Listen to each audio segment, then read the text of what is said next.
Imagine a man who ruled a nation of oil riches for 42 years.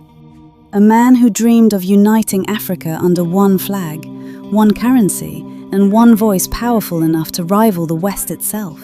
But instead of becoming the continent's great liberator, he died in the dirt, hunted down like prey, dragged from a sewer pipe, and executed in front of cell phone cameras. This is the story of Muammar Gaddafi, visionary, tyrant, and the man the West could never truly control. Stay with me, because his rise, his fall, and the dream that terrified empires is one of the most important and most misunderstood stories of the modern world. 1969.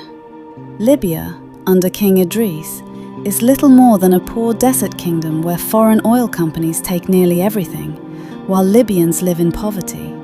Then comes a young army captain, Muammar Gaddafi, just 27 years old, inspired by Arab nationalism and Egypt's Nasser. In a swift, bloodless coup, he topples the king. What follows is nothing short of revolutionary. Oil fields are nationalized, revenue redirected to Libyans, free housing, healthcare and education. Infant mortality plummets, literacy skyrockets. Within a decade, Libya's income rivals Europe's. Gaddafi becomes a hero to millions across Africa and the Arab world, standing on podiums, mocking Arab monarchs as puppets of the West, calling Western powers parasites.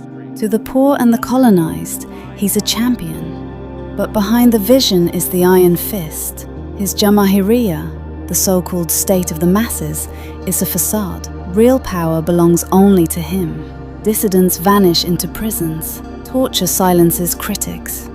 So the question emerges early. Was Gaddafi building a utopia for his people, or forging the chains that would one day choke him? By the 1980s, Gaddafi takes his revolution global. He arms militant groups across the world. The IRA in Ireland, Palestinian factions, and African liberation movements. Then, April 1986, a bomb tears through La Belle discotheque in West Berlin, killing 3, injuring over 200. US intelligence blames Libya. 10 days later, Reagan strikes back. Operation El Dorado Canyon. American warplanes bomb Tripoli and Benghazi. Gaddafi's compound is hit, and his 15-month-old adopted daughter is killed. Gaddafi survives, but now he burns for revenge.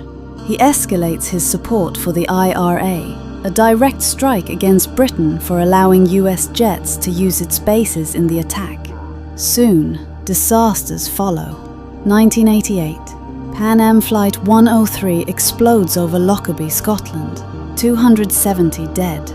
1989, UTA Flight 772 is destroyed over Nigeria. 170 gone. Whether or not Gaddafi himself gave the orders, the world delivers its verdict. Libya is sanctioned, isolated, suffocated. Reagan brands him the mad dog of the Middle East. But while the West paints him as a monster, Gaddafi is already plotting a move that no one expects. A play that turns him from outcast back into ally.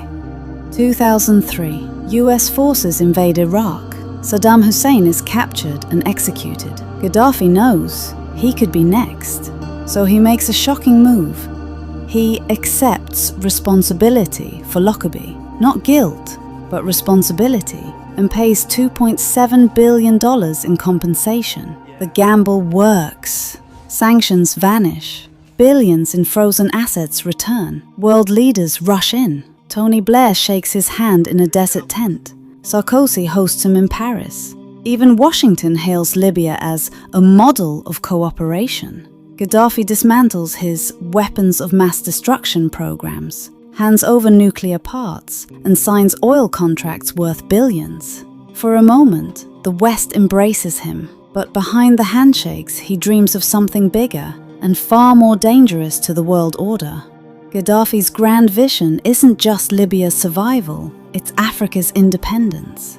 A United States of Africa, one army, one passport, and most threatening of all, a single, gold-backed currency to trade Africa's resources outside the US dollar and French franc. If successful, the petrodollar could crumble.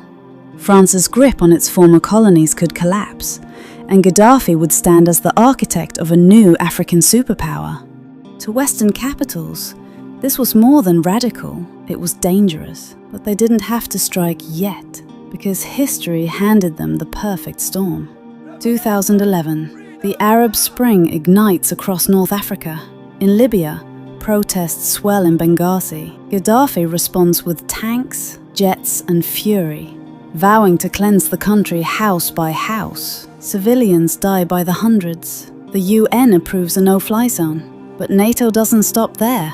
France, Britain, and the US escalate. Airstrikes smash Gaddafi's forces. And behind the scenes, proxy war. Western intelligence, arms, and billions in aid flow to anti-Gaddafi rebels. The National Transitional Council, a loose coalition of Libyan opposition, suddenly has training, weapons, and the world's strongest militaries fighting on its side. What began as a people's revolt morphs into a war powered by outside hands. By October, the end comes fast. Gaddafi's convoy is bombed in Sirte. He flees into a drainage pipe. Rebels drag him out, bloodied and terrified. Cameras roll as the man who once mocked the West is beaten and shot dead. The West declares victory. But Libya's nightmare has only begun. Without Gaddafi, Libya unravels. Militias carve up the country. Civil wars rage. ISIS gains ground.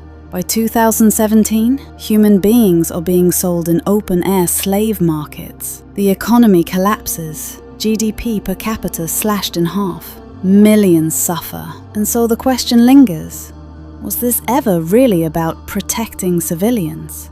If so, why regime change with no plan for peace? Why Libya and not Rwanda, where 800,000 were slaughtered in 1994?